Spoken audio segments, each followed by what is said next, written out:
అందులో తప్పేముంది? ఉన్నమాటే కదా చెప్పాను. ఉన్నమాట. అభి మన శత్రువు. అలాంటి అభిని తనిచ్చిన మందుని నువ్వు పొగట్టమే తప్పు. మళ్ళీ సమర్థించుకుంటున్నావా? మనలో మన మాట చెప్పుకుందా వైరేంద్రి? అభి ఇచ్చే మందుల వల్ల ఎంతమందికి మన కళ్ళ ముందే నయమయ్యిందో మనకి తెలీదా? తన మందులో ఫలితం మార్చడానికి మనం ఎన్ని ప్రయత్నాలు చేశామో గుర్తులేదా? తను మెడిసిన్ ఇచ్చిందంటే అది ఖచ్చితంగా పనిచేస్తుందని నీకు నాకు కూడా తెలుసు. తెలిసి కూడా నువ్విలా మాట్లాడతావేంటి? వదిన, నువ్వేనా ఇలా మాట్లాడుతోంది? నువ్వేనా అభిని పొగుడుతూ ఇన్ని మాటలు చెప్తోంది? కొంపదీసి నువ్వు అభి పార్టీలో చేరుకోలేదు కదా? నేనెందుకు అభి పార్టీలో చేరతాను? నువ్వు మాట్లాడే మాటలు వింటుంటే ఎవ్వరికైనా ఇదే డౌట్ వస్తుంది. చూడైరేంద్రి, నేనున్న పరిస్థితుల్లో అభి ఇచ్చిన మందు తీసుకోవడంలో తప్పులేదు. మీ అన్నయ్య ఆ చెడు వ్యసనాల వైపు చూడకుండా ఉండాలంటే నేను అభి ఇచ్చిన మెడిసిన్ తీసుకోక తప్పలేదు. ఒకవేళ నీ భర్తకి ఇలాంటి పరిస్థితి ఎదురైతే నువ్వు కూడా నాలాగే చేసేదానివి. నువ్వు కూడా నాలాగే ఆలోచించేదానివి. కొన్నిసార్లు మనం కూడా నిజాన్ని ఒప్పుకోవాలి ఐరేంద్రి. ఎక్కువగా ఆలోచించి మనసు పాడు చేసుకోకు, సరేనా?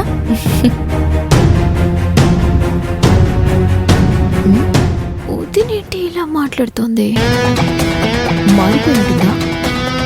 అభి వైపు దారి మార్చుకుంటుందా? అభిని కళ్ళు కూడా ఊహించినంతగా పొగిడేస్తాను. అభి ఇచ్చే మందు చాలా గొప్పదన్నట్టు మాట్లాడుతోంది. ఇదేదో తేడాగా ఉంది. ఒక్క కంట కనిపెట్టాలి.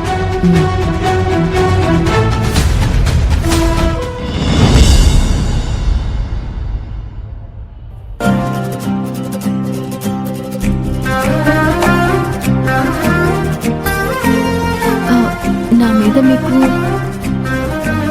ప్రేమ ఉన్నట్టా లేనట్టా?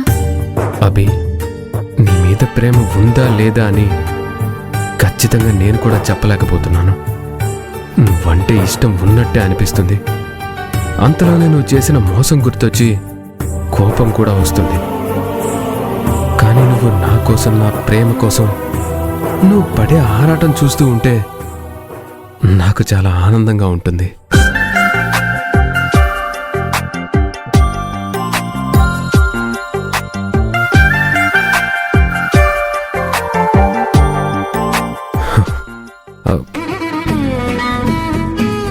నువ్వేంటి ఇక్కడికి వచ్చావు? మీరు ఉదయం నుండి ఏమీ తినలేదు కదా రాహుల్ బాబు, అందుకే మీకు క్యారేజ్ తీసుకుని వచ్చాను.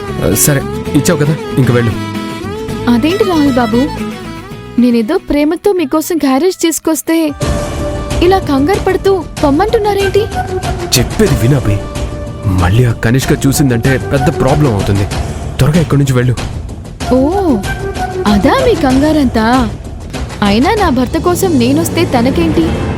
కనిష్క చూసినా ఇంకెవరు చూసినా నాకేంటి ప్రాబ్లం?